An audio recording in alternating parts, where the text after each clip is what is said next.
Here is a question. Read it carefully and think about the answer. Let us solve it step by step. Let us first understand the key concept here. When primary amines react with HNO2, nitrous acid, they form unstable diazonium ions which decompose to give carbocations. For cyclopropylmethylamine, cyclopropyl CH2NH2, the diazonium ion decomposes to give the cyclopropylmethyl cation, which is a non-classical carbocation that undergoes rapid rearrangement. Moving on to the next step. Cyclopropyl CH2NH2 reacts with HNO2 to form the cyclopropylmethyl diazonium ion, which loses N2 to give the cyclopropylmethyl carbocation, cyclopropyl CH2+. Moving on to the next step.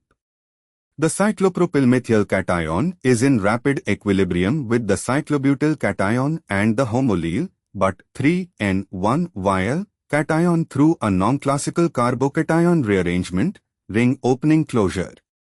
This is the well-known cyclopropylmethyl cyclobutyl homolyle cation equilibrium. And for the final step, these carbocations capture water, solvolysis, to give the corresponding alcohols. Cyclobutyl cation plus H2O cyclobutanol, 47%. Homolyle cation plus H2O CH2 is equal to CH, CH2, CH2O, but 3N1-ol. Cyclopropylmethyl cation plus H2O cyclopropyl, CH2O, cyclopropylmethanol, 48%.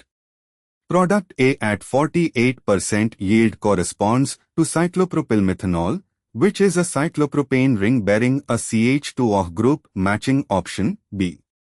Why other options fail? Option A CH2 is equal to CH or CH3 would require a different rearrangement pathway not consistent with this cation system. Option C methylene cyclopropane would be an alkene product, not expected from solvolysis. Option D cyclopropene is a strained ring product not formed in this reaction. Therefore, the correct answer is B. Therefore, the correct answer is option B.